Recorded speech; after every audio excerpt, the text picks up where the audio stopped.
So here's an example of what the action board might look like after everyone's placed out all of their leaders. I'm going to just walk through these different moves and show you how they play out. Before I walk through these moves, I've adjusted the system here so you can see a turn has already happened. Now we're going to play out this next turn. First we start with the top left corner, and then we're going to go down column by column, and we're going from left to right. So this player, one of the wraiths, is exploring. So we'll pull this off, put it back on their player mat, and explore. So here are the wraiths, the black players, and they're going to explore, which means they're going to expose 1 to 2 new spaces. So they're going to expose this one here, which turns out to be a wormhole, and then they're going to expose this other system, which ends up being a hostile system. Now this hostile system has 2 military regiments that go on it. So in order to take over that system, you would have to assault it and destroy those military regiments. Next, we look at how everyone wants to jump here, but we're going to go, because that's the second action here. So jump, and we're going to start left to right. Again, the wraiths get to jump first, so let's see what they do. Again, that's the black players. So they're going to jump and actually jump. When you jump, you can move up to 10 units, and you can split up where they end up. And your jump distance, which is on your framework over here, determines how far you can go. In this case, they can go up to 2 spaces. So they're going to jump into this system over here with a dreadnought, because the dreadnoughts can colonize, and they want to colonize this system because it's uninhabited. So they're going to jump with at least one of their dreadnoughts, probably bring over some other units because these guys are coming over. They want to make sure they're covered, but they also want to take that out, so they're going to jump some over here.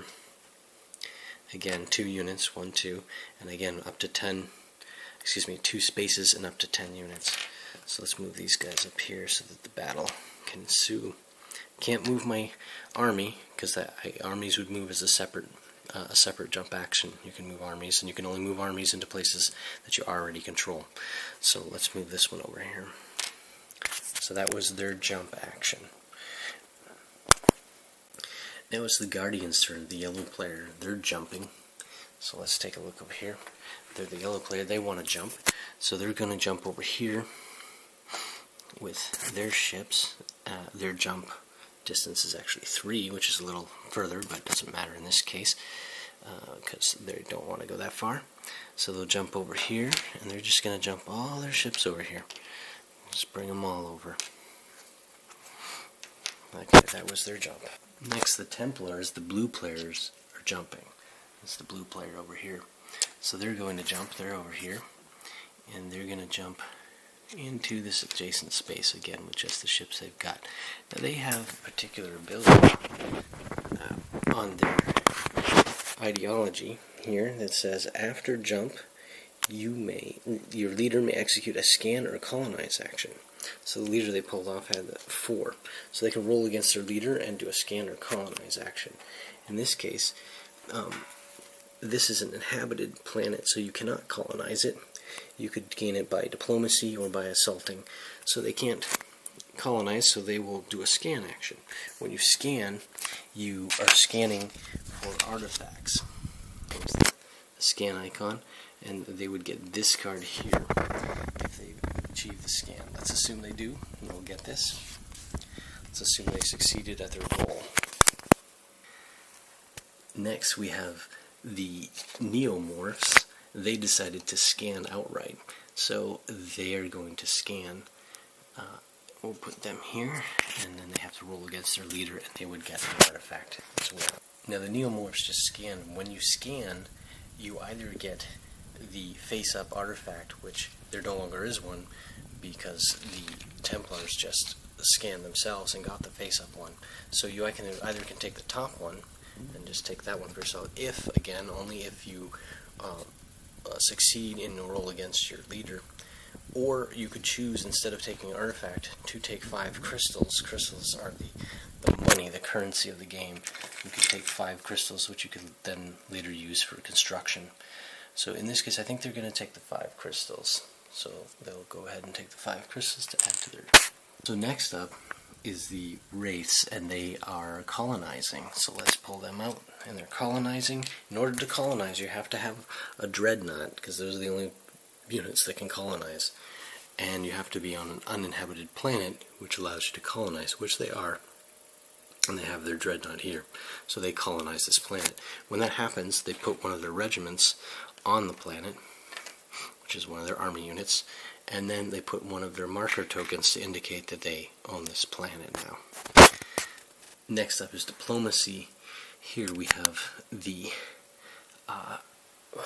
Guardians are doing a diplomatic action using their number 6, so they have to rule against a 6. Let's assume that all these rules succeed for the purpose of this demonstration. So they can use a diplomacy action. They have a diplomacy action of 2, so up to 2 spaces away from a system that they control. They only control this system, their home system. They don't control this system yet. They're orbiting it, but they don't control it. So 1, 2, they're going to try to use a diplomatic action on this system to take it. Okay, let's assume they succeed. So in that case, this would come under their control, and they would deploy 1 regiment to that system. The Neomorphs also want to do a diplomatic action. In this case, the Neomorphs actually already control this system here, but they took it by assault, and when they took this system by assault, it went into unrest. That's why this is flipped over and is showing the fire. When it's in unrest, one of the benefits of the system is covered until they can take it out of unrest, and you do that with a diplomatic action.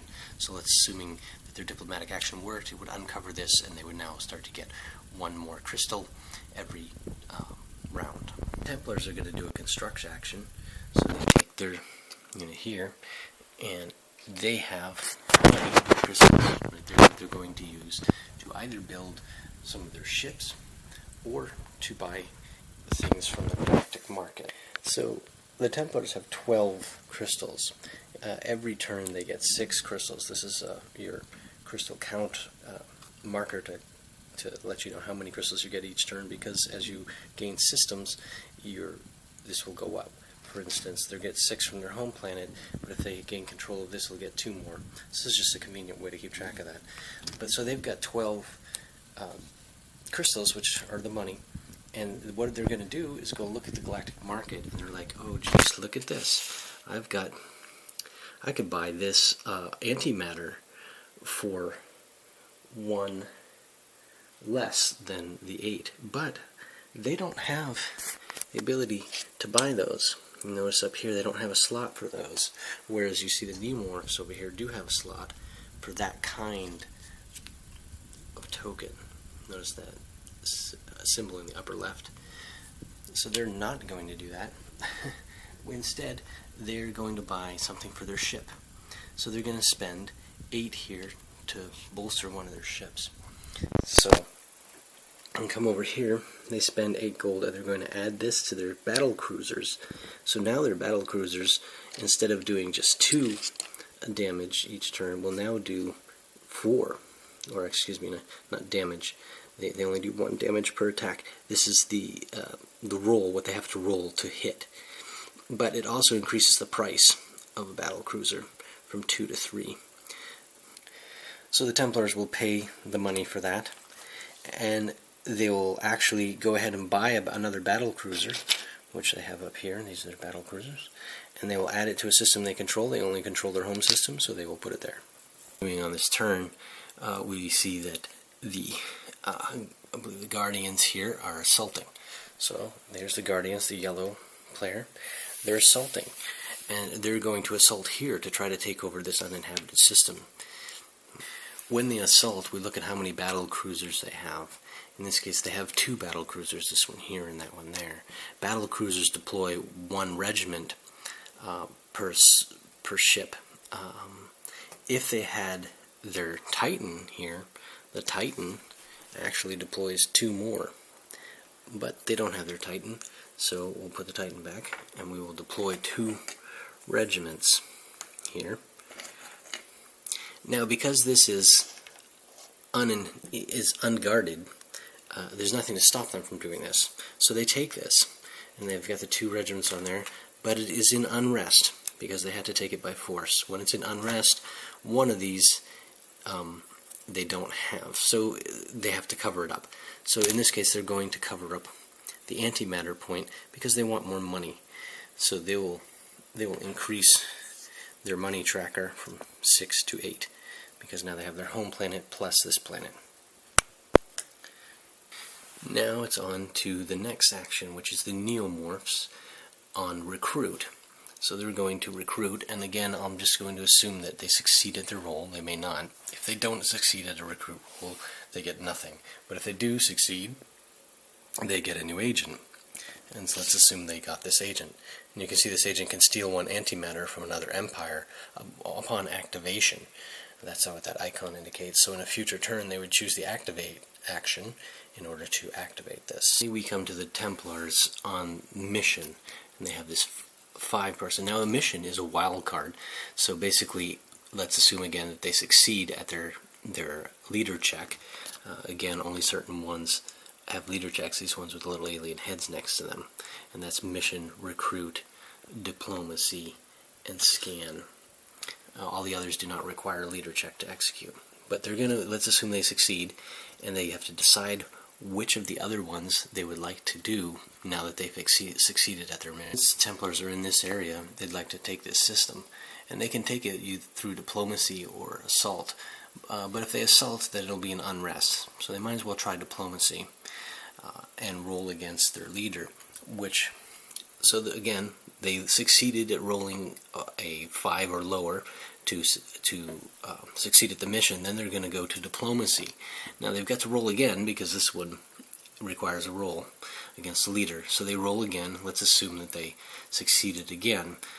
Then they would gain control of this system. They would put one of their markers on it, and they would instantly gain 1 antimatter, which would bump them up on the antimatter track over here. And they would also gain more money. Okay, so that was a quick overview of one turn after everyone had made their choice on the action board.